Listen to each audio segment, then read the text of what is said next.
Good morning, I'm Lacey Shippey on the Rural Radio Network, and it's time now to take a look at your midday livestock trade with livestock market analyst Kyle Bumsted. And Kyle, we're seeing a pretty good rally here in both live and feeder cattle. Tell me what you make of trade today. That's right, Lacey. Well, it looks to me like some short covering here. We got some folks here once we got those deliveries kind of digested through the system here in this live cattle complex.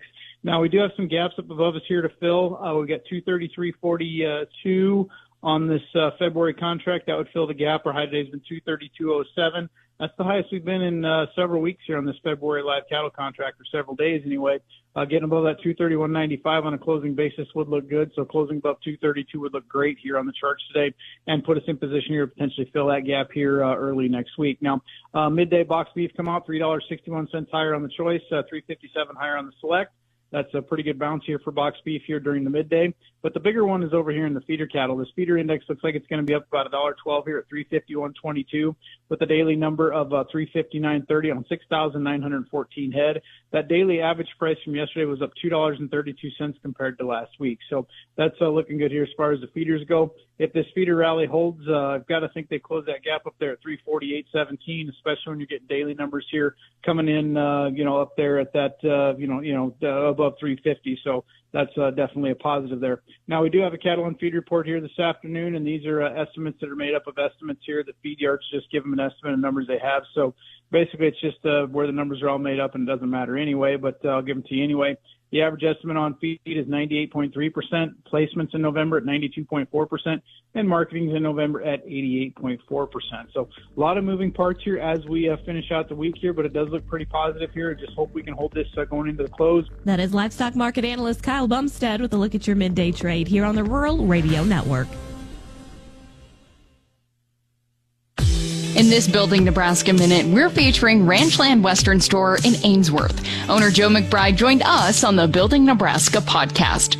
Ranchland Western Store has been a downtown fixture since 1959. McBride says stepping into the store is like stepping back in time. We try to modernize, but remain back in the old days as well.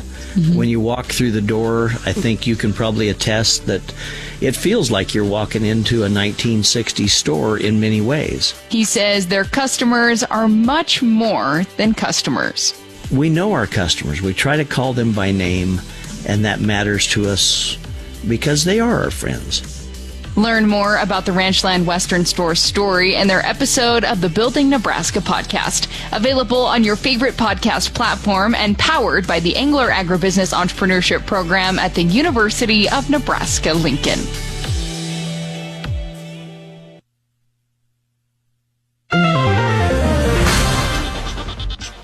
Welcome back to the Rural Radio Network. For a check of your markets, grain trade is mixed as we round out the last full week of trading before the new year. And corn futures are staying pretty flat. Steady exports are helping to support the market today, but we're also seeing a little two-sided trade as pressure comes from the expectations for South America's potential record corn crop.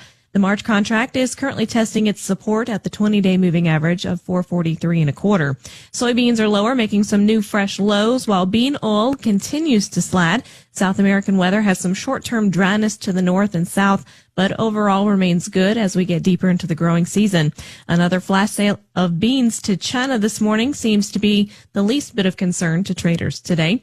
And the wheat markets are mixed. World supplies are heavy, but the market is keeping an eye on the extended forecasts across the plains, which is looking warmer, drier than usual.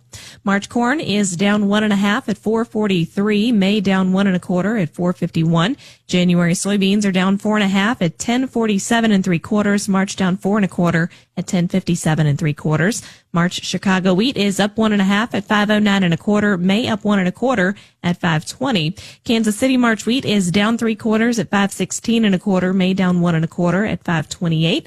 January soybean meal is down 80 cents at $297.60. January bean oil down 35 at $47.76. February live cattle are up 305 at 231.45. April up 270 at 230.85. January feeders are up 677 at 347.05. March up 617 at 340.77. And February lean hogs are up 85 cents at 84.97. April up 47 at 89.42. Class 3 milk for January up 8 cents at 15.69. That's a look at your markets here on the Rural Radio Network.